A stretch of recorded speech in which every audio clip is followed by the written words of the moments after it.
Hi guys, പത്തനംമാറ്റ് സീരിയലിൻ്റെ ഒരു പുതുപുത്തൻ വിശേഷത്തിലേക്ക് എല്ലാവർക്കും സ്വാഗതം. വരാൻ പോകുന്ന ഒരു അടിപൊളി എപ്പിസോഡ് വിശേഷത്തിലേക്കാണ് കേട്ടോ നമ്മൾ പോകുന്നത്. എന്താണെന്ന് വെച്ചാൽ നമ്മുടെ അനിയെ അറസ്റ്റ് ചെയ്യുകയാണ് നന്ദുവിനെ കൊണ്ട് തന്നെ CI സച്ചിദാനന്ദൻ. ആ വൈരാഗ്യം മുഴുവൻ തീർക്കുക. കാരണം അനിക്കെതിരെ അനാമിക ഒരു പരാതി അങ്ങ് കൊടുത്തു കഴിയുമ്പോൾ തന്നെ നന്ദുവിനോടാണ് പറയുന്നത് കേട്ടോ CI പോയി അനി അറസ്റ്റ് ചെയ്യാൻ. നന്ദു ആദ്യം വിസമ്മതിക്കുമെങ്കിൽ അത് അനുസരിക്കുകയൊക്കെ ചെയ്യാണ്. അതിനുശേഷം ലോക്കപ്പിലിട്ട് അനിയെ തല്ലി ചതയ്ക്കുകയാണ് ചെയ്യുന്നത് നമ്മുടെ CI. ആ ഒരു വിശേഷങ്ങളാണ് നമ്മൾ പങ്കുവയ്ക്കാൻ പോകുന്നത്. ആ വിവരം അറിഞ്ഞു കഴിയുമ്പോൾ അനന്തപുരിയിൽ എല്ലാവരും ഞെട്ടിപ്പോവാം. നമ്മുടെ ജാനകിയൊക്കെ അങ്ങ് പൊട്ടിത്തെറിക്കുകയാണ് ചെയ്യുന്നത്. ജാനകിക്കൊപ്പം മരുമകളുടെ സ്വഭാവ ഗുണമൊക്കെ അങ്ങ് മനസ്സിലാകാണ്. ആ ഒരു വിശേഷങ്ങളിലേക്കാണ് നമ്മൾ പോകുന്നത്. നമ്മുടെ വീഡിയോ ഇഷ്ടമായാൽ ഒന്ന് ലൈക്ക് ചെയ്യണേ, ചാനൽ കൂടി ഒന്ന് സബ്സ്ക്രൈബ് ചെയ്ത് സപ്പോർട്ട് ചെയ്യണേ. അങ്ങനെ അനാമികയും വേണുവും രേവതിയും കൂടി സംസാരിക്കുകയാണ്. ഏതായാലും കാര്യങ്ങളൊക്കെ ഇത്രയായി. ആ അനിയെന്ന് പറയുന്നവൻ അവനെ കഴിഞ്ഞ ദിവസം കാണാനില്ലെന്ന് പറഞ്ഞിട്ട് അവൻ തിരിച്ചു വന്നു. അവൻ ആ നന്ദുവിൻ്റെ കൂടെ കറങ്ങാൻ പോയിരിക്കുകയാണെന്നാ അറിഞ്ഞത് എന്ന് പറയാണ് വേണു. അപ്പോൾ അനാമിക പറയാം അവൻ്റെ കറക്കമൊക്കെ തീർത്ത് തരാമെന്ന് പറയുക. അപ്പോൾ രേവതി പറയാം മോളെ നീ ഇനി എന്തിനാ വെച്ച് താമസിക്കുന്നത്, അവനെതിരെ കേസ് ഫയൽ ചെയ്യാൻ പറയുക. അനന്തപുരിയിലെ വിഹിതം നിനക്ക് കിട്ടിക്കഴിഞ്ഞാൽ പിന്നെ നിനക്ക് ഇഷ്ടപ്പെട്ടവൻ്റെ കൂടെ വിവാഹം കഴിച്ച് പോകാമല്ലോ. അതിനു വേണ്ടിയുള്ള ശ്രമങ്ങളൊക്കെ നീ നടത്തണം മോളെ എന്ന് പറയാണ്. അപ്പം അനാമിക പറയുന്നുണ്ട് അതെ ഞാൻ അതിനുള്ള കാര്യങ്ങളൊക്കെ നീക്കാണ്. ഇനിയിപ്പോൾ അവനെ പ്രതീക്ഷിച്ച് നിന്നിട്ടൊന്നും കാര്യമില്ല. അവനിപ്പോഴും നന്ദുവിൻ്റെ പുറകെ തന്നെ ഇങ്ങനെ നടന്നുകൊണ്ടിരിക്കുകയാണ്. CI സച്ചിദാനന്ദൻ്റെ അടുത്ത് എന്നും അവൻ വെല്ലുവിളിച്ചു എന്ന് അറിഞ്ഞത് എന്ന് അനാമിക പറയുമ്പോൾ വേണു പറയാം ശരിയാ CI അത് പറഞ്ഞു. അവൻ അവിടെ ചെന്ന് നന്ദുവിനെ വിവാഹം കഴിക്കുള്ളെന്നും CI അവളുമായിട്ട് ഉറപ്പിച്ചിരിക്കുന്ന വിവാഹം എങ്ങനെയെന്നും വേണ്ടെന്ന് വയ്ക്കണമെന്നും ഒക്കെ പറഞ്ഞ് വെല്ലുവിളിച്ച അയാളുടെ കയ്യിൽ നിന്ന് അടി വാങ്ങിക്കൊണ്ട് വരിക പോയത്. അയാളെ ചെന്നിട്ട് ആ അനന്തമൂർത്തി പേടിപ്പിക്കുകയും ചെയ്തു. അയാൾക്ക് ഇപ്പോൾ ഒരു ചെറിയ പേടിയൊക്കെ ഉണ്ട്. എന്നാലും അനിയോടും ആ അനന്തപുരിക്കാരോടും നല്ല ദേഷ്യത്തിൽ തന്നെയാണ് CI സച്ചിദാനന്ദൻ. നമ്മുടെ കയ്യിലേ അയാളുള്ളത്, അയാളെ വെച്ച് നമുക്കൊന്ന് കളിക്കാൻ മോളേന്ന് വേണു പറയാം. അപ്പോൾ അനാമികയും പറയാം ശരിയാ അവനെതിരെ കേസ് കൊടുത്തു കഴിയുമ്പം അവനെ ആ CIയെ കൊണ്ട് അറസ്റ്റ് ചെയ്യിപ്പിച്ച് ലോക്കപ്പിലിട്ട് നല്ല പണി കൊടുക്കണം അച്ഛാന്ന് പറയാണ്. അപ്പോൾ വേണു പറയുന്നുണ്ട് പിന്നെ അതിനല്ലേ ഞാൻ കാത്തിരിക്കുന്നത്. അവൻ നമുക്കിട്ട് ചെയ്ത ഓരോ ദ്രോഹങ്ങൾക്കും പകരം വീട്ടണം. അതുപോലെ തന്നെ അനന്തപുരിക്കാർ നിന്നെ ഒരു കറിവേപ്പില പോലെ അവിടെ നിന്ന് ഇറക്കി വിട്ടില്ലേ, അവർക്ക് ഒരു ചെറിയ പണി കൊടുക്കണം. ആദർശിനും അതുപോലെ തന്നെ അനന്തമൂർത്തിക്കും ഒക്കെ ഉള്ളത് നമ്മൾ കൊടുത്തു കഴിഞ്ഞു. ഇനി അനിയുടെ പേരിലും കൂടെ ഒരു പ്രശ്നം ഉണ്ടായി, അവനെയും കൂടെ അടിച്ച് പരുവാക്കണം. നന്ദു എന്ന് പറയുന്നവളെ അത് കണ്ട് കരയണം, അവളുടെ കൺമുന്നിൽ അവൻ അങ്ങനെ കിടക്കണം എന്നൊക്കെ ഇങ്ങനെ വേണുവും പറയാം. അങ്ങനെ അവർ ഭയങ്കര പ്ലാനിങ് ഒക്കെയാണ് കേട്ടോ, എങ്ങനെയെങ്കിലും അനിയെ പിടിച്ച് ശരിയാക്കാന്നുള്ള ഒരു കാര്യത്തിന് വേണ്ടിയിട്ട്. അങ്ങനെ CI സച്ചിദാനന്ദനോട് പറയിപ്പിക്കുന്നുണ്ട് കേട്ടോ ഉപേന്ദ്രനെ കൊണ്ട്. അനിയെ അറസ്റ്റ് ചെയ്ത് കഴിയുമ്പോൾ തന്നെ അവനിട്ട് നല്ല പണി കൊടുക്കണമെന്ന് പറയാണ്. ഞങ്ങളിപ്പോൾ കേസ് ഫയൽ ചെയ്യാൻ പോവാണ്. അനാമികയെ ഗാർഹിക പീഡനത്തിന് കേസ് കൊടുക്കുകയാണ് അനിക്കെതിരെ. അതുകൊണ്ട് അവൻ അറസ്റ്റ് ഉണ്ടാവും. അതുപോലുള്ള കാര്യങ്ങളൊക്കെയാണ് അവൾ മാധ്യമങ്ങൾക്ക് മുമ്പിലും വെളിപ്പെടുത്താൻ പോകുന്നത്. അതുകൊണ്ട് ആ അറസ്റ്റിൻ്റെ സമയത്ത് അവനെ നന്നായിട്ട് ആ ലോക്കപ്പിലിട്ടൊന്ന് പെരുമാറണമെന്ന് പറയാം. അപ്പോൾ CI സച്ചിദാനന്ദൻ പറയുന്നുണ്ട് പിന്നെ അതെന്നോട് പറയേണ്ട കാര്യമില്ല, അവൻ ഇവിടെ വന്ന് എന്നെ വെല്ലുവിളിച്ചിട്ട് പോയവനാ, അവനെ നന്ദുവിനെ വിവാഹം കഴിക്കണം എന്ന് പറഞ്ഞിട്ട് അവൻ്റെ മുത്തശ്ശനും വന്ന് എന്നെ ഒന്ന് പേടിപ്പിച്ചിട്ട് പോയി. അതുകൊണ്ട് ഒരു ചെറിയ പണി ഞാൻ കൊടുക്കാതിരിക്കുമെന്ന് നിങ്ങളാരും വിചാരിക്കേണ്ട. ഇനിയിപ്പോൾ അനാമികയെ ഉപദ്രവിച്ചത് കൊണ്ട് തന്നെ അനാമിക പറഞ്ഞതുകൊണ്ട് ഉറപ്പായിട്ട് ഞാൻ അങ്ങനെ ഒരു പണി കൊടുക്കും. അതുമാത്രമല്ല അവനെ ഞാനൊന്ന് കാണാൻ തന്നെ ഇരിക്കുക. അവനെ ഒന്ന് ഒതുക്കിയിട്ട് വേണം എനിക്ക് നന്ദുവിനെ വിവാഹം കഴിക്കാൻ. വിവാഹമൊക്കെ ഒരുമാതിരി ഒത്തു വന്നിരിക്കുക, പക്ഷെ നന്ദു അവളും അങ്ങ് അടുക്കുന്നില്ല. അവളുടെ മനസ്സിൽ മുഴുവൻ അനിയ, അതാ ഈ പ്രശ്നം. എന്തായാലും അവനിട്ട് 4 എണ്ണം പിടയ്ക്കാതെ ഞാൻ വിടുകയല്ലെന്ന് പറയാണ്. അപ്പോൾ വേണുവിന് അങ്ങ് സന്തോഷമാവും. അപ്പോൾ വേണു പറയാം അത് തന്നെ വേണം, എൻ്റെ മോളോട് അവൻ ചെയ്ത ദ്രോഹങ്ങൾക്കൊക്കെ പകരം വീട്ടണം. കാരണം അവളെ അവിടെ ഇട്ട് വിഷമിപ്പിച്ചിട്ട് ഈ നന്ദുവിൻ്റെ പുറകെ അവൻ നടന്നത്.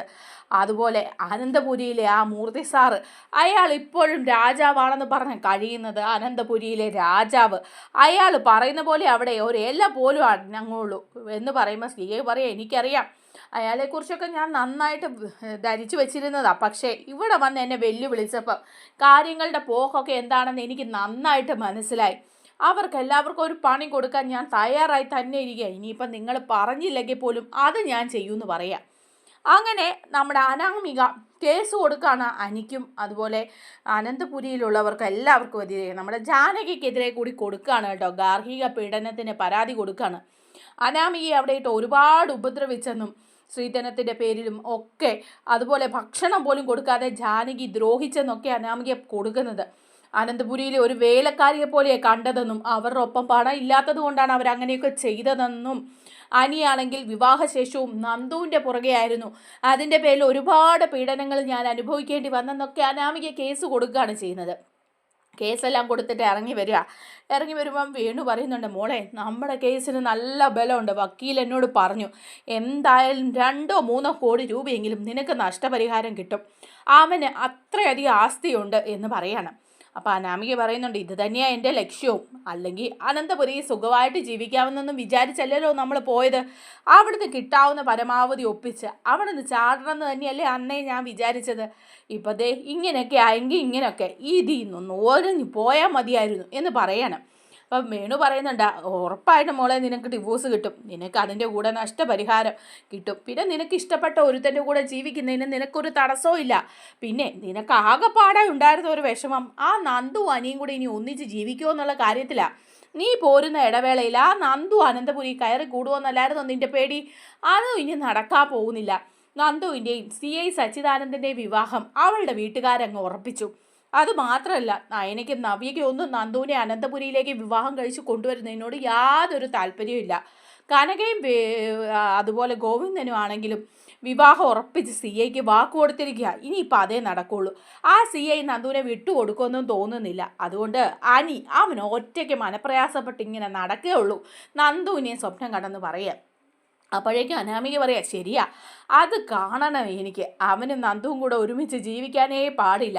ഇനിയിപ്പം ഞാൻ അവനെ ഡിവോഴ്സ് കൊടുത്താൽ തന്നെ അവൻ നന്ദുവും അനിയും കൂടെ ഒന്നിക്കാൻ ഞാൻ സമ്മതിക്കില്ലെന്നൊക്കെ പറഞ്ഞ് അനാമിക ഇരിക്കുക. അപ്പോൾ വേണു പറയുന്നുണ്ട്, എടി ഇങ്ങനെ നമ്മളൊരു കേസ് കൊടുത്താൽ ഇതിൻ്റെ പേരിൽ അറസ്റ്റൊന്നും ഉടനെ ഉണ്ടാവാൻ പോകുന്നില്ല, എഴഞ്ഞ് നീങ്ങുകയുള്ളൂ കാര്യങ്ങളൊക്കെ. ഇത് നമുക്ക് ഈ പറഞ്ഞ പോലെ തന്നെ ഒരു പ്രസ് മീറ്റ് വിളിച്ച് കാര്യങ്ങളൊക്കെ പറയാം. നീ അന്ന് മാധ്യമങ്ങൾക്ക് മുമ്പിൽ ആദർശിനെയും നയനെയും കുറിച്ചൊക്കെ പറഞ്ഞില്ലേ, ആദർശിൻ്റെ അവിഹിതത്തെക്കുറിച്ചൊക്കെ പറഞ്ഞ് അതൊരു വലിയ പ്രശ്നമാക്കി മാറ്റിയില്ലേ, അതുകൊണ്ടല്ലേ അവൻ്റെ പേരിൽ കേസും കൂട്ടങ്ങളും ഒക്കെ വരുന്നത്. ഇനിയിപ്പോൾ ഉടനെ അവൻ്റെ അറസ്റ്റ് ഉണ്ടാവും.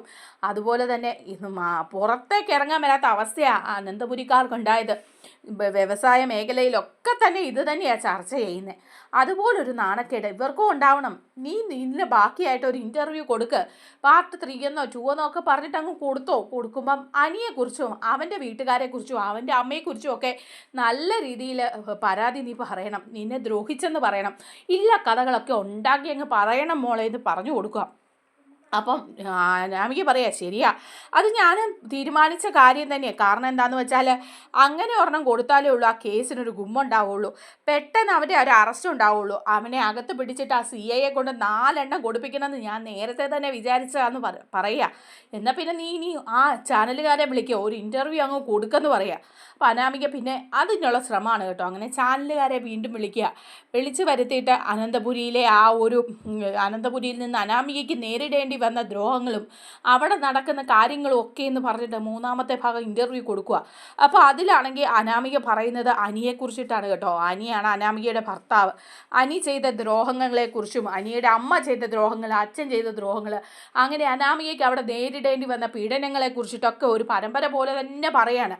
അപ്പോൾ കേൾക്കുന്നവർ വീണ്ടും ആളുകളൊക്കെ ഇളകുകയാണ് ചെയ്യുന്നത്. കാരണം ഈ വീഡിയോ അങ്ങ് വൈറലാവുക. അപ്പോൾ പിന്നെ എല്ലാവരും ഇളകിയിട്ട് ഭയങ്കര പ്രശ്നമാവുകയാണ്, അനിയെ കൂടെ അറസ്റ്റ് ചെയ്യണം, ഇത്രയധികം ഒരു പെൺകുട്ടിയെ ദ്രോഹിച്ചതാണ് എന്ന് പറയുകയാണ്. അപ്പോൾ ഗാർഹിക പീഡനത്തിന് അനിയെ അറസ്റ്റ് ചെയ്യാനായിട്ട് തീരുമാനിക്കുകയാണ് നമ്മുടെ CI മനസ്സിൽ വിചാരിക്കുക, ഇത് തന്നെയാണ് നല്ല അവസരം. അവളാണെങ്കിൽ കേസ് കൊടുത്തിട്ടുണ്ട്, കേസ് കൊടുത്തുകൊണ്ട് കാര്യമൊന്നുമില്ല. ഇപ്പം ചാനലിൽ വന്നിരുന്ന് ഇങ്ങനെയൊക്കെ വിളിച്ച് പറഞ്ഞപ്പം അത് പൊതുജനങ്ങളുടെയൊക്കെ രോഷത്തിന് കാരണമായിട്ടുണ്ട്. അപ്പോൾ അനിയുടെ അറസ്റ്റ് ഉടനെ ഉണ്ടാവണമെന്ന് പറഞ്ഞ് എല്ലാവരും പ്രക്ഷോഭത്തിലേക്കൊക്കെ പോവുക. അപ്പോൾ അതുകൊണ്ട് തന്നെ ഉടനെ അതിനൊരവസരം ഉണ്ടാക്കി അവനെ 4 എണ്ണം പൊട്ടിക്കണം. ഇനി അവൻ ഒരിക്കലും നന്ദുവിൻ്റെ പുറകെ നടക്കരുത്, നന്ദു അവനും കൂടെ തെറ്റിപ്പിരിയണം, അതാണ് വേണ്ടത്. അതിന് ചെയ്യേണ്ട ഒരു കാര്യമുണ്ട്, നന്ദുവിനെ കൊണ്ട് തന്നെ അവനെ അറസ്റ്റ് ചെയ്യിപ്പിച്ച് ലോക്കപ്പിലിടണം, എന്നിട്ട് മർദ്ദിക്കണം. അപ്പം നന്ദുവും കൂടിയാണ് ഇത് ചെയ്തതെന്നുള്ള ധാരണയിൽ അനി നന്ദുവിനെ വെറുക്കും. അത് മാത്രമല്ല, അനിയുടെ വീട്ടുകാരും നന്ദുവിനെ ഒരിക്കലും അനിക്ക് വിവാഹം കഴിച്ച് കൊടുക്കില്ല. അങ്ങനെ അവൾ എൻ്റെ ഭാര്യയായിട്ട് തന്നെ വരണം, നന്ദുവിനെ എനിക്ക് വിവാഹം കഴിച്ച് ട്രാൻസ്ഫറൊക്കെ വാങ്ങി ഇവിടുന്ന് പോകണം എന്നൊക്കെ CI സച്ചിദാനന്ദ മനസ്സിൽ ഇങ്ങനെ സ്വപ്നം കാണുക. ഇങ്ങനെ കത്തി നിൽക്കുന്ന സമയം നമ്മുടെ അനിയെ അറസ്റ്റ് ചെയ്യാനുള്ള തീരുമാനത്തിൽ എത്തിയത് CI നന്ദുവിനെ വിളിച്ച് പറയണം, അനിയെക്കുറിച്ചിട്ടുള്ള വാർത്തയൊക്കെ കേട്ടല്ലോ, നിങ്ങൾ സുഹൃത്തുക്കളോ മറ്റെന്തെങ്കിലും ബന്ധമോ ഒക്കെ ഉണ്ടായിരിക്കും, പക്ഷേ ആ വാർത്തകൾ കേട്ടില്ലേ, അവൻ്റെ ഭാര്യയായ അനാമികയോട് അവൻ ചെയ്ത ദ്രോഹങ്ങളെക്കുറിച്ച് കണ്ടില്ലേ, അനന്തപുരിയിൽ എന്തൊക്കെയാണ് നടന്നു കൂട്ടുന്നത്. ഇത്രയും നാളും നല്ലൊരു കുടുംബം എന്ന പേര് കേട്ടിട്ട് ഇപ്പോൾ അവിടെ നടക്കുന്ന കാര്യങ്ങൾ എന്തൊക്കെയാണെന്ന് നമുക്ക് ചിന്തിക്കാൻ പോലും പറ്റുന്നില്ലല്ലോ എന്ന് പറയാം. അപ്പം നന്ദു പറയുന്നുണ്ട്, സാർ അതൊന്നും സത്യമല്ല, അനി അങ്ങനെയൊന്നും ചെയ്യുന്ന ഒരാളല്ല, അനാമിക അവൾ മനഃപൂർവ്വം കെട്ടിച്ചമച്ച കാര്യങ്ങളാണ് ഇതൊക്കെ, അനി അങ്ങനെയൊന്നും ചെയ്തിട്ടില്ല എന്ന് പറയാം. അപ്പോൾ CI പറയാം, അത് തനിക്കെന്താ ഉറപ്പ്, അവൾ മാധ്യമങ്ങൾക്ക് മുമ്പിൽ വന്ന് വിളിച്ച് പറയുമ്പം ചെയ്തിട്ടില്ല പോലും നമ്മൾ പോലീസുകാർക്ക് അറസ്റ്റ് ചെയ്യാതിരിക്കാൻ പറ്റില്ല, നിയമത്തിൻ്റെ വഴിയല്ലേ നമ്മൾ പോകേണ്ടതെന്ന് ചോദിക്കുക. അപ്പം അനാമിക അങ്ങനെ ഒരു പെൺകുട്ടി അല്ലെന്ന് പറഞ്ഞു കൊടുക്കുക കേട്ടോ നന്ദു. അവൾ മനഃപൂർവ്വം ദ്രോഹം ചെയ്യുന്നതാണ്, എന്നോട് അനിക്കുള്ള ബന്ധം കാരണം അവൾക്ക് അനിയോട് ദേഷ്യമാണ്. അത് തന്നെയല്ല, അനന്തപുരിയിലെ സ്വത്തുക്കൾ കണ്ട് മാത്രമാണ് അനിയെ വിവാഹം കഴിച്ചിരിക്കുന്നത് അനാമിക, അല്ലാതെ അനിയോടുള്ള സ്നേഹം കൊണ്ടൊന്നും അല്ല. അനാമികയുടെ അച്ഛനും അമ്മയും എല്ലാം ഫ്രോഡുകളാണ്. ശരിക്കും അവർ കള്ളത്തിലും പറഞ്ഞാണ് അനന്തപുരി കയറി പറ്റിയത്.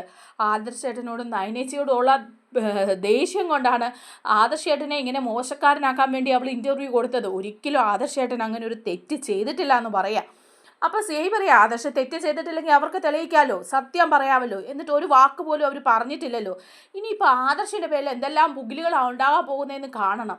മനഃപൂർവ്വം എനിക്ക് ആ കുടുംബത്തെ ദ്രോഹിക്കണമെന്നൊന്നുമില്ല, പക്ഷേ ഇങ്ങനെയൊക്കെ വന്നു കഴിഞ്ഞാൽ അറസ്റ്റ് ചെയ്യാതിരിക്കാൻ പറ്റില്ല. നമ്മളൊക്കെ നിയമം പഠിച്ചവരല്ലേ, നിയമത്തിൻ്റെ വഴിയെ പോകേണ്ടവരല്ലേ നന്ദു. അതുകൊണ്ട് നന്ദു നേരായ രീതിയിൽ തന്നെ പോയി അനിയെ അറസ്റ്റ് ചെയ്യണം. നന്ദുവാണ് ഇവിടുത്തെ SI. അതുകൊണ്ട് തന്നെ നന്ദുവിൻ്റെ നേതൃത്വത്തിൽ പോയി വേണം അനിയെ അറസ്റ്റ് ചെയ്യാമെന്ന് പറയാം. അപ്പോൾ നന്ദു പറയില്ല സാർ, എനിക്കത് പറ്റില്ല, ഞാൻ അനിയെ അറസ്റ്റ് ചെയ്യാൻ വേണ്ടി പോയില്ല. സാറിനും അനിയോട് നല്ല ദേഷ്യമുണ്ട്, അന്ന് അവൻ ഇവിടെ വന്ന് സാറിനെ വെല്ലുവിളിച്ചതിൻ്റെ ദേഷ്യം നന്നായിട്ടുണ്ടെന്ന് എനിക്കറിയാം. അതുകൊണ്ടല്ലേ സാർ ഇപ്പോൾ എന്നെക്കൊണ്ട് ഇങ്ങനെ ചെയ്യിക്കാൻ പോകുന്നത്, ഞാനത് ചെയ്യില്ലെന്ന് പറയാം. അപ്പോൾ CI പറയാം, നന്ദു അങ്ങനെ പറഞ്ഞാൽ എനിക്ക് മുകളിലോട്ട് റിപ്പോർട്ട് ചെയ്യേണ്ടതായിട്ട് വരും, നന്ദു ചെയ്യേണ്ട ഡ്യൂട്ടിയാണിത്, അതുകൊണ്ട് നന്ദു തന്നെ പോയി അനിയെ അനന്തപുരിയിൽ നിന്ന് അറസ്റ്റ് ചെയ്ത് കൊണ്ടുവരണമെന്ന് പറയാണ്. പിന്നെ നന്ദുവിനൊന്നും പറയാൻ പറ്റില്ലല്ലോ, ചെയ്യാതിരിക്കാനും പറ്റില്ല. നന്ദു ആണെങ്കിൽ ആകെപ്പാടെ വിഷമത്തിലാവുകയാണ് കേട്ടോ. നന്ദു വിചാരിക്കുക, ഈ CI അയാൾ മനഃപൂർവ്വം ഇതെന്നെ കൊണ്ട് ചെയ്യിക്കുന്നത് തന്നെയാണ്, ഇപ്പം അനിയെ അറസ്റ്റ് ചെയ്യേണ്ട ഒരു കാര്യമൊന്നുമില്ല, പക്ഷേ അത് ഇയാൾ മനഃപൂർവ്വം വരുത്തി തീർക്കുന്ന, എന്തായാലും അങ്ങനെ ചെയ്യാതിരിക്കാൻ പറ്റില്ലല്ലോ എന്ന് പറഞ്ഞ് നന്ദു പോവാണ് കേട്ടോ അനന്തപുരിയിലേക്ക്. നന്ദുവും കുറേ പോലീസുകാരും കൂടെ ചെന്നിറങ്ങുമ്പം മുത്തശ്ശൻ ചോദിക്കുന്നുണ്ട്, എന്താ നന്ദു എന്ന് ചോദിക്കുമ്പോൾ പറയാം, അത് മുത്തശ്ശ ചില കാര്യങ്ങളൊക്കെ എനിക്ക് പറയാനുണ്ട്, എനിക്ക് ഈ വീടിനോടുള്ള കടപ്പാടിനെക്കുറിച്ചും നന്ദിയെക്കുറിച്ചും ഒക്കെ നിങ്ങൾക്ക് അറിയാമല്ലോ, എൻ്റെ 2 ചേച്ചിമാരും ഈ വീട്ടിലാണ്, അതുപോലെ ആദർശേട്ടനും മുത്തശ്ശനും എനിക്ക് വേണ്ടി നിങ്ങളൊക്കെ ഒരുപാട് സഹിച്ചിട്ടുള്ളവരാ, പക്ഷേ എൻ്റെ ജോലിയുടെ ഭാഗമായിട്ട് എനിക്ക് ചില കാര്യങ്ങൾ ചെയ്യാതിരിക്കാൻ പറ്റില്ല, അനിയെ അറസ്റ്റ് ചെയ്യണം എന്ന് പറഞ്ഞ് CI ഓർഡർ ഇട്ടിരിക്കുകയാണ്, എന്നെ തന്നെ നിർബന്ധിച്ച് ഇങ്ങോട്ട് വിട്ടിരിക്കുക, അതുകൊണ്ട് അനിയെ എനിക്ക് അറസ്റ്റ് ചെയ്യണം. അനാമിക കൊടുത്ത പരാതിയുടെ മേലാണ് അനിയെ അറസ്റ്റ് ചെയ്യുന്നത്. അനാമികയെ ഒരുപാട് ദ്രോഹിച്ചെന്ന് പറഞ്ഞിട്ട് പരാതി കൊടുത്തിട്ടുണ്ട് ഈ വീട്ടിലുള്ള പലർക്കും എതിരെ. അനിയെ അതുകൊണ്ട് ഞാൻ അറസ്റ്റ് ചെയ്യാൻ വേണ്ടി വന്നതെന്ന് പറയുക. അപ്പോൾ അനിയെ ഇറങ്ങി വരുന്നുണ്ട് കേട്ടോ. അപ്പോൾ അനി ഒരു വല്ലാത്ത നോട്ടമൊക്കെ നന്ദുവിനെ നോക്കുക. നന്ദു പറയുന്നുണ്ട്, എനിക്കിത് ചെയ്യാതിരിക്കാൻ പറ്റില്ല, ഇതെൻ്റെ ഡ്യൂട്ടിയാണെന്ന് പറയാം. അപ്പോൾ അനി പറയുക, നീ കൂടെ ചേർന്നാണോ ഇത് ചെയ്യുന്നത്, അനാമികയെ നിനക്ക് നന്നായിട്ട് അറിയാവുന്നതല്ലേ, അവൾ ഈ വീട്ടിൽ എന്ത് സുഖമായിട്ടാണ് ജീവിച്ചത്, എന്നിട്ട് അവളൊരു പരാതി കൊടുത്തതിൻ്റെ പേരിൽ എന്നെ ഇങ്ങനെ അറസ്റ്റ് ചെയ്യാൻ വരുവാണോ എന്ന് ചോദിക്കുക. അപ്പോൾ നന്ദു പറയുന്നുണ്ട്, എനിക്ക് വേറെ ഒരു നിവൃത്തിയില്ല അനി, നീ എന്നോടൊപ്പം വരണമെന്ന് പറയണം. അപ്പോൾ അനി പറയുന്നുണ്ട്, അതിനെനിക്ക് പ്രശ്നമില്ല, ഞാൻ നിൻ്റെ ഒപ്പം വരാം, നീ എന്ത് വേണേലും ചെയ്തോ, നിൻ്റെ ഡ്യൂട്ടിയല്ലേ, നീ ചെയ്തോളാൻ പറയാം. അപ്പോഴേക്കും ജാനകി അവിടുന്ന് ഇറങ്ങി വരിക കേട്ടോ. അപ്പം ജാനകി ചോദിക്കുന്നുണ്ട്, എന്താ ഇവിടെ നടക്കുന്നതൊക്കെ എന്ന് ചോദിക്കുമ്പം മുത്തശ്ശൻ പറയാം, നീ കണ്ടില്ലേ ജാനകി TV-യിൽ അനാമികയുടെ ഇൻ്റർവ്യൂ, അതിലെന്തെല്ലാം കാര്യങ്ങൾ പറഞ്ഞെന്ന് നീ കണ്ടില്ലേ, നിൻ്റെ മരുമോള് നിന്നെക്കുറിച്ച് തന്നെ എന്തെല്ലാം പറഞ്ഞു, ഗാർഹിക പീഡനത്തിന് അവൾ കേസ് കൊടുത്തിരിക്കുന്നത്, അവളെ ഈ അനന്തപുരിയിലിട്ട് എല്ലാവരും കൂടെ ദ്രോഹിച്ചെന്ന് പറഞ്ഞാൽ കൊടുത്തിരിക്കുന്നത്, അതിൽ 1ാം നമ്പറായിട്ട് കൊടുത്തിരിക്കുന്ന നിൻ്റെ മോൻ അനിയുടെ പേരാണ്, അവനെക്കുറിച്ച് എന്തെല്ലാം കള്ള ആരോപണങ്ങളാണ് അവൾ നടത്തിയത് എന്ന് പറയാണ്. അപ്പോൾ ജാനകിക്കൊന്നും മിണ്ടാനില്ല കേട്ടോ, ജാനകിയെക്കുറിച്ച് കൂടി ആരോപണങ്ങളൊക്കെ ഉണ്ടല്ലോ. അപ്പോൾ മുത്തശ്ശൻ ചോദിക്കുക, നീ കൈവെള്ളയിൽ കൊണ്ടു നടന്ന മരുമോളല്ലേ, എല്ലാവരെയും കുറ്റപ്പെടുത്തി അനാമിക മോളെന്ന് നാഴികയ്ക്ക് 40 വട്ടം പറഞ്ഞുകൊണ്ട് നടന്നതല്ലേ നീ, ഇപ്പോഴും ഇത്രയധികം പ്രശ്നങ്ങളും അവൾ ഇവിടെ ഉണ്ടാക്കിയപ്പോഴും ഇതിനു മുമ്പ് പല കാര്യങ്ങൾ പറഞ്ഞ് അനന്തപുരിയിലുള്ളവരെ നാണം കെടുത്തിയപ്പോഴും ജാനകി നീ അവളെ വിളിച്ചോണ്ട് വരാൻ പോവുകയാണെന്നല്ലേ പറഞ്ഞത്, നിൻ്റെ മരുമോളായിട്ട് അവൾ മാത്രം മതിയെന്നല്ലേ നീ പറഞ്ഞത്, ഇപ്പോൾ എന്നിട്ട് നിനക്കെതിരെ അവൾ നടത്തിയ ആരോപണങ്ങൾ നീ കേട്ടതല്ലേ എന്ന് ചോദിക്കുമ്പോൾ ജാനകി പറയാം, അച്ഛാ അതെന്താ അനാമിക മോൾ അങ്ങനെ പറഞ്ഞതെന്ന് എനിക്കറിയില്ല, അനിയോടുള്ള ദേഷ്യം കൊണ്ടായിരിക്കും, ഇവൻ ആ നന്ദുവിൻ്റെ പുറകെ നടക്കുന്ന ദേഷ്യം കൊണ്ടായിരിക്കും എന്ന് പറയുമ്പം മുത്തശ്ശൻ പറയാം, ആ ഒരു ദേഷ്യം കൊണ്ട് മാത്രമാണോ ജാനകി പറഞ്ഞത്? കണ്ണടച്ച് നീ ഇരുട്ടാക്കരുത്. അവൾ കളിക്കുന്നത് അനന്തപുരിയിലെ സ്വത്തുക്കൾക്ക് വേണ്ടിയിട്ടാ. ആ കേസിനൊരു ബലം കിട്ടണമെങ്കിൽ അനിക്കെതിരെ മാത്രം പോരാ, ഈ വീട്ടിലുള്ള ഓരോരുത്തർക്കെതിരെയും പറയണം. അതുകൊണ്ടാണ് അവൾ പറഞ്ഞത്, പ്രത്യേകിച്ച് നിന്നെക്കുറിച്ച്. അത് ഇനിയെങ്കിലും നീ മനസ്സിലാക്കണം ജാനകി എന്ന് പറയാം. അപ്പോൾ അജയനെ പറയാം, ഇല്ല, അവൾ ഇപ്പോഴും അതൊന്നും മനസ്സിലാക്കിയിട്ടില്ല. അനാമിക മോള് പുണ്യവതിയാണെന്ന് പറഞ്ഞല്ലേ അവൾ നടക്കുന്നതെന്ന് പറയുമ്പോൾ ജാനകി പറയാം, അല്ല, എനിക്കറിയാമെന്ന് പറയുന്നുണ്ട്. അപ്പം എന്നിട്ട് നന്ദുവിൻ്റെ നേരെ തട്ടിക്കയറുക ജാനകി. എന്നിട്ട് പറയുക, ദേ ഇവള് വന്നിരിക്കുന്നത് എന്തിനാ? ഇപ്പം എൻ്റെ മോനെ അറസ്റ്റ് ചെയ്യാനല്ലേ? മനഃപൂർവ്വം ഇവൾ എൻ്റെ മോനെ അറസ്റ്റ് ചെയ്തുകൊണ്ട് പോകുന്നതാ, അല്ലാതൊന്നും അല്ല. അനാമിക പറഞ്ഞതുകൊണ്ട് ഇപ്പം ഇവനെ അറസ്റ്റ് ചെയ്യണമെന്നൊന്നുമില്ലല്ലോ. അവൾ അറസ്റ്റ് ചെയ്യാൻ കേസ് കൊടുത്തോ എന്നൊക്കെ ചോദിക്കുമ്പം പറഞ്ഞു കൊടുക്കുന്നുണ്ട് നന്ദു, അവൾ കേസ് കൊടുത്തു. അതിൻ്റെ പേരിൽ ഈ ഇൻ്റർവ്യൂ കൂടി വൈറലായ സ്ഥിതിക്ക് എല്ലായിടത്തും ഇതുമായി. ഇനിയിപ്പം അനിയെ അറസ്റ്റ് ചെയ്യാതിരിക്കാൻ പറ്റില്ല. എനിക്ക് നേരിട്ട് വന്ന് അനിയെ അറസ്റ്റ് ചെയ്യണമെന്ന് യാതൊരു ആഗ്രഹവും ഇല്ലായിരുന്നു. പക്ഷേ ആ CI അയാൾ നിർബന്ധിച്ചാണ് എന്നെ ഇങ്ങോട്ട് വിട്ടത്. കാരണം അയാൾക്കും അനിയോടും മുത്തശ്ശനോടും ഒക്കെ നല്ല ദേഷ്യമുണ്ട്. അതിൻ്റെ പേരിൽ അയാൾ എന്നെക്കൊണ്ട് മനഃപൂർവ്വം ഇത് ചെയ്യിക്കുന്നതാണെന്നൊക്കെ പറഞ്ഞ് ഭയങ്കര വിഷമിക്കുക. പനി പറയുന്നുണ്ട്, നന്ദു നീ വിഷമിക്കൊന്നും വേണ്ട, ഞാൻ നിന്നോടൊപ്പം വന്നോളാം, എനിക്കൊരു പ്രശ്നവും ഇല്ലെന്ന് പറയാം. അങ്ങനെ അനിയെ അറസ്റ്റ് ചെയ്തിട്ട് കൊണ്ടുപോവാണ് കേട്ടോ. കൊണ്ടുപോയി ലോക്കപ്പിൽ കൊണ്ടിട്ട് പൂട്ടുക. അപ്പം അനി ലോക്കപ്പിൽ കിടക്കുകയാണല്ലോ. അന്നൂന് ഭയങ്കര വിഷമാണ് കേട്ടോ അനി ലോക്കപ്പിൽ ഇങ്ങനെ കിടക്കുമ്പം. അപ്പോഴേക്കും നമ്മുടെ CI അങ്ങോട്ട് വരികയാണ്. CI വന്നിട്ട് അനിയോട് ചോദിക്കുന്നുണ്ട്, എന്താടാ ഇപ്പം സൗകര്യമായല്ലോ, കാമുകി ഈ സ്റ്റേഷനിലെ SI തന്നെയല്ലേ, അപ്പോൾ ലോക്കപ്പിൽ കിടന്ന് എപ്പോഴും അവളെ കണ്ടുകൊണ്ടിരിക്കാമല്ലോ അല്ലേ എന്നൊക്കെ ചോദിക്കുമ്പോൾ അനി പറയാം, വെറുതെ സാറ് കാര്യം അറിയാതെ ഒന്നും പറയരുത് എന്ന് പറയാണ് കേട്ടോ. ഞാൻ അനാമികയെ ഒരു ദ്രോഹവും ചെയ്തിട്ടില്ല. അവൾ മനഃപൂർവ്വം എനിക്കെതിരെ കേസ് കൊടുക്കുന്ന അവളുടെ ലക്ഷ്യം അനന്തപുരിയിലെ സ്വത്തുക്കൾ മാത്രമാണെന്ന് പറയാണ്. അപ്പോൾ അയാൾ പറയുന്നുണ്ട്, അതെങ്ങനെയെങ്കിലും ആയിക്കോട്ടെ, അതൊന്നും നീയൊന്നും പറയണ്ട, അനന്തപുരിയിലെ ചരിത്രമൊന്നും കൂടുതൽ വിളമ്പാൻ വരണ്ട. നിൻ്റെ മുത്തശ്ശനോടൊക്കെ എനിക്കൊരു റെസ്പെക്റ്റൊക്കെ ഉണ്ടായിരുന്നു, പക്ഷേ അതൊക്കെ പോയി. അയാൾ അന്ന് ഇവിടെ വന്ന് നിന്നെ അടിച്ചതിന് എന്നെ വെല്ലുവിളിച്ചിട്ട് പോയി. ഇനി നീ നോക്കിക്കോ, ഇതിൻ്റെ അകത്ത് കിടന്ന് നീ കുറച്ചൊക്കെ അങ്ങ് അനുഭവിക്കും എന്ന് പറയാണ്. അപ്പോഴേക്കും നമ്മുടെ നന്ദു പോയി കഴിയുമ്പോഴേക്കും അനിയെ അടിക്കാൻ വേണ്ടിയിട്ട് കയറുകയാണ് കേട്ടോ നമ്മുടെ CI എന്നിട്ട് അനിയോട് പറയുന്നുണ്ട്, എടാ നന്ദു പോയി വീട്ടിൽ, ഇനിയിപ്പം നീ ഈ ലോക്കപ്പിൽ കിടന്ന് 4 എണ്ണം കൊള്ളണം. കാരണം എന്താണെന്നറിയാവോ, അന്ന് നിന്നെ ഒന്ന് തല്ലിയെന്ന് പറഞ്ഞാൽ നിൻ്റെ മുത്തശ്ശൻ ഇവിടെ വന്ന് ഇനി നിന്നെ തൊട്ടാ എന്നെ അങ്ങ് പറപ്പിക്കുമെന്നാണ് പറഞ്ഞത്. അതൊന്ന് എനിക്ക് കാണണം. അതുമാത്രമല്ല, ഞാൻ നിന്നോട് പറഞ്ഞു പല പ്രാവശ്യം നന്ദുവിൻ്റെ പുറകെ ഇനി നടക്കണ്ട, നന്ദുവിനെ വിവാഹം കഴിക്കാൻ പോകുന്നത് ഞാനാണെന്ന്. എന്നിട്ടും നീ ഇപ്പോഴും നന്ദുവിൻ്റെ പുറകെ തന്നെ നടക്കുകയാണ്. അവൾക്കും നിന്നെ മറക്കാൻ പറ്റില്ല. ഞാൻ അവളുടെ വീട്ടിൽ ചെന്നേ വിവാഹം ആലോചിച്ചു. അവളുടെ അച്ഛനും അമ്മയ്ക്കും ഒക്കെ സമ്മതം, പക്ഷേ നന്ദുവിന് മാത്രം താല്പര്യമില്ല. എന്തുകൊണ്ടാ? നീ കാരണം എന്നൊക്കെ പറഞ്ഞിട്ട് CI അനിയെ പിടിച്ച് നല്ല തല്ലു കൊടുക്കുകയാണ്. അങ്ങനെ ലോക്കപ്പിലിട്ട് നല്ല അടിച്ച് ശരിയാക്കി അവശനാക്കി മാറ്റിയിരിക്കുക കേട്ടോ നമ്മുടെ അനിയെ. അപ്പോൾ പിറ്റേ ദിവസം രാവിലെ സ്റ്റേഷനിലേക്ക് വരികയാണ് നമ്മുടെ നന്ദു വരുമ്പോൾ ലോക്കപ്പിൽ അനിയെ നോക്കുമ്പോൾ കാണുന്നത് അനി ഒരു മൂലയിൽ ഇങ്ങനെ കുത്തിയിരിക്കുക, അടി കൊണ്ട് പദം വന്നിരിക്കുക കേട്ടോ. നമ്മുടെ CI ആണ് ശരിക്കിട്ട് പെരുമാറി. അപ്പം നന്ദു ഉടനെ സ്റ്റേഷൻ ഡ്യൂട്ടിയിലുള്ള പോലീസുകാരനോട് ചോദിക്കുക, ഈ എന്താ പറ്റിയത്, അനിയെ ആരാ ഉപദ്രവിച്ചതെന്ന് ചോദിക്കുക. ലോക്കപ്പിൽ ആരാ അനിയെ ഇങ്ങനെ ഈ ഒരു അവസ്ഥയിലാക്കിയത്, എന്തിനാ അനിയെ ഇങ്ങനെ ഉപദ്രവിച്ചതെന്ന് ചോദിക്കുമ്പോൾ അയാൾ പറയാണ്, അത് എന്താണെന്ന് വെച്ചാൽ CI ആണ്. CI ഇന്നലെ നല്ല രീതിയിൽ പെരുമാറി എന്ന് പറയാണ് അനിയെ. അപ്പം നന്ദു പറയാം, CI എന്തിനാ ആവശ്യമില്ലാതെ അനിയെ ഇങ്ങനെ ഉപദ്രവിച്ചത്, എന്തിൻ്റെ പേരിലാണ് മർദ്ദിച്ചത്, ഇത് എന്തൊരു കഷ്ടമാണെന്നൊക്കെ പറയുവാണ്. അപ്പോഴേക്കുമാണ് കേട്ടോ നമ്മുടെ അനന്തപുരിയിൽ നിന്ന് മുത്തശ്ശനും അതുപോലെ നയനയും ജാനകിയും എല്ലാവരും കൂടെ വരുന്ന അനിയെ കാണാനും ജാമ്യം എടുക്കാനും ഒക്കെ ആയിട്ട് വരുമ്പം അനി വല്ലാത്തൊരവസ്ഥയിൽ ഇരിക്കുകയാണ്. അപ്പം നന്ദു അവിടെയുണ്ട്. അപ്പോൾ ഇത് കാണുമ്പം മുത്തശ്ശൻ ചോദിക്കുന്നുണ്ട്, നന്ദുമോളെ ഇത് എന്താണ്, അനിയെ ഈ ഒരു അവസ്ഥയിലാക്കാൻ അവൻ എന്ത് തെറ്റാ ചെയ്തതെന്ന് ചോദിക്കുമ്പോൾ പറയാം, ഇതൊക്കെ ആ CIയുടെ പണിയാണ്. ഞാൻ രാത്രി ഡ്യൂട്ടിയിലായിരുന്നു, ഞാൻ വീട്ടിലേക്ക് പോയി കഴിഞ്ഞതിന് ശേഷം CI അവനെ ഉപദ്രവിച്ചതാണ്. അത് അനാമിക പറഞ്ഞിട്ടാണ് അത് ചെയ്തിരിക്കുന്നത്. അനാമികയുടെ അച്ഛൻ വേണുവിൻ്റെ കൂട്ടുകാരനാണ് CIയുടെ അമ്മാവൻ ഉപേന്ദ്രൻ. അയാൾ വഴി ഉപദ്രവിക്കണം, അനിയെ അടിച്ചൊതുക്കണം എന്നുള്ള കാര്യം അനാമിക പറഞ്ഞതുകൊണ്ട് അത് കേട്ടാണ് ഈ CI പെരുമാറുന്നത്. മാത്രവുമല്ല CI അവൻ വെല്ലുവിളിക്കുകയും ചെയ്തത് ല്ലേ. പിന്നെ മുത്തശ്ശൻ വന്ന് CIയോട് ദേഷ്യപ്പെട്ടില്ലേ, അതും അയാൾക്ക് ഇഷ്ടപ്പെട്ടില്ല. അതിൻ്റെയൊക്കെ പേരിലാണ് അനിയെ ഈ അവസ്ഥയിലാക്കി മാറ്റിയിരിക്കുന്നതെന്ന് പറയുമ്പോൾ മുത്തശ്ശൻ പറയാണ്, ഇനിയും കിടക്കുന്നേ ഉള്ളൂ അയാൾക്ക് ഓരോ കാര്യങ്ങളും അനുഭവിക്കാനായിട്ട്. ഇതുപോലെ അനിയോട് ദ്രോഹം ചെയ്ത ആ CIയെ ഞാൻ വെറുതെ ഒന്നും വിടുകയല്ല. അതുപോലെ തന്നെ ആ അനാമിക അവളും അവളുടെ അച്ഛൻ വേണുവും ഒക്കെ അനുഭവിക്കാൻ ഇരിക്കുന്നേ ഉള്ളെന്ന് പറയാണ്. അപ്പോൾ അനിയെ ജാമ്യത്തിൽ വിടുകയാണ് കേട്ടോ. വിടുമ്പോഴേക്കും എനിക്കാണെങ്കിൽ ഇങ്ങോട്ട് ഇറങ്ങി വരാൻ പോലും മേലാത്ത അവസ്ഥയില്ല. അപ്പോൾ താങ്ങി പിടിച്ച് ഇറക്കുകയാണ് കേട്ടോ നയന. അപ്പം നയനയും പറയുന്നുണ്ട്, ഹനിയെ ഈ ഒരു അവസ്ഥയിലാക്കിയ അനാമികയെ ഞാൻ വെറുതെ വിടുകയല്ല, ഏതായാലും അവൾ കേസ് കൊടുത്തിരിക്കുകയല്ലേ. അങ്ങനെ ഒരു കേസ് കൊടുത്തിരിക്കുന്ന സ്ഥിതിക്ക് നമ്മുടെ അനന്തപുരിയിൽ നടന്ന ചില കാര്യങ്ങൾക്കെതിരെ നമുക്ക് കേസ് കൊടുക്കണം. പാലിൽ വിഷം ചേർത്തത് അനാമികയും അവളുടെ അമ്മ രേവതിയും കൂടിയാണെന്നുള്ള കാര്യത്തിൽ കേസ് കൊടുത്ത് അത് തെളിയിച്ച് ഞാൻ അവളെ ലോക്കപ്പിലിടുക തന്നെ ചെയ്യുമെന്ന് നയനയും പറയുക.